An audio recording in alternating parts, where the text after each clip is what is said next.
Praise the Lord. இன்றைக்கும் ஒரு வசனத்தை காண்பிச்சு தர விரும்புகிறேன். 1 சாமுவேல் 16ஆம் அதிகாரம் 7ஆம் வசனத்தோட பின்பகுதி. மனுஷன் பார்க்கிறபடி நான் பாரேன், மனுஷன் முகத்தை பார்ப்பான், கர்த்தரோ இருதயத்தை பார்க்கிறார் என்றார். இன்றைக்கும் ஏசப்பா நம்மளை பார்த்து சொல்கிறாங்க, நான் மனுஷன் பார்க்கறது மாதிரி நான் முகத்தை பார்க்க மாட்டேன், நான் இருதயத்தை பார்க்குற தேவன் அப்படின்னு சொல்கிறாங்க. இன்றைக்கு காலத்தில் நீங்கள் பார்த்தீங்கன்னா, ஒரு உதவின்னு ஒரு மனுஷன்கிட்ட நீங்கள் போய் உதவி கேட்டிங்கன்னா, அவன் உங்களை முகத்தை பார்த்து, உங்கள் பேக்ரவுண்டை பார்த்து, ஒருவேளை இந்த மனுஷனுக்கு நான் உதவி பண்ணி அவன் ஃப்யூச்சரில் எழும்பி எனக்கு ஏதாவது பிரயோஜனமாக இருப்பானா அப்படின்னு பார்த்து தான் நமக்கு உதவி செய்கிறவனா இருப்பான்.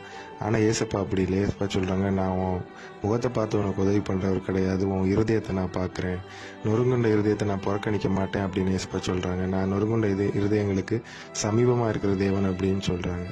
நீங்கள் இந்த அதிகாரத்தை மேலே வாசித்து பார்த்தீங்கன்னா, ஏசப்பா ஒரு புதிய ராஜாவை அபிஷேகம் பண்ண விரும்புகிறார். சவுலை தள்ளி விட்டு அந்த இடத்துக்கு ஒரு புதிய ராஜாவை அபிஷேகம் பண்ணணும் அப்படின்னு நினைக்கிறாங்க. அப்போ சாமுவேல்கிட்ட சொல்கிறாங்க, நீ பெத்லெஹேமுக்கு போ, அங்கே ஈசாயின் குமாரரில் ஒருத்தனை நான் அபிஷேகம் பண்ணுவேன் என்னுடைய ராஜாவா அப்படின்னு ஏசப்பா சொல்லுவாங்க.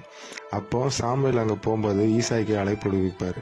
உன் மகன்களை கூட்டிகிட்டு வா அப்படின்னு சொல்லும்போது, ஈசாய் அவருடைய 7 பிள்ளைகளை கூட்டிகிட்டு போவாங்க, 7 மகன்களை. ஆனால் தாவீதை கூட்டிகிட்டு போக மாட்டாங்க. அந்த 7 மகன்களும் அந்த ஆர்மியில், அவங்களோட இஸ்ரவேலோட சேனையில் இருந்தாங்க. நல்ல வெல் பெல்ட்டாக இருந்தாங்க, அப்படின்னா நல்ல திடகாத்திரமாக பலசாலிகளாக இருந்தாங்க. அதனால இந்த ஈசாய்க்கு ஒரு பெருமையாக கூட இருந்திருக்கலாம், என் பிள்ளைங்க ஆர்மியில் இருக்காங்க, சேனைக்குள்ளே இருக்காங்க அப்படின்னு இருந்திருக்கலாம். ஆனால் தாவீது பார்த்தீங்கன்னா, அவன் ஒரு ஆடு மேய்க்கிறவனாக இருந்ததுனால ஈசாய் அவனை ஒரு பொருட்டாக கூட எண்ணாமல், ஒரு தீர்க்கதரிசி கூப்பிட்ட பிறகு அவனை கூட்டிகிட்டு போகல.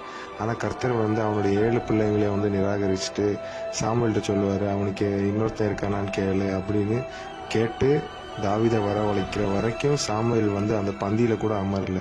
அதே மாதிரி ஏசப்பா சொல்கிறாங்க, இன்னைக்கு ஒருவேளை உன் நிலைமையில் நீ இருக்கிறத பார்த்து மக்கள் உன்னை சில இடங்களில் சேர்க்காம கூட இருக்கலாம்.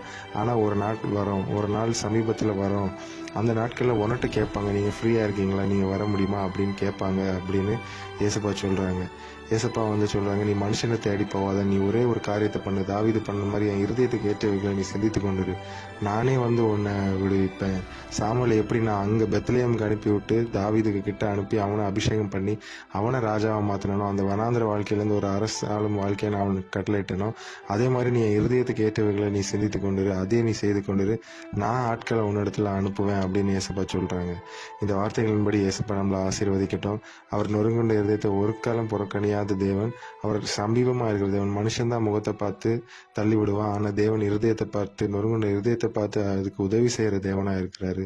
இந்த வார்த்தையின்படி ஏசப்பா நம்மளை ஆசீர்வதிக்கட்டும். இந்த நாள் நல்லா இருக்கட்டும். ஆமேன்.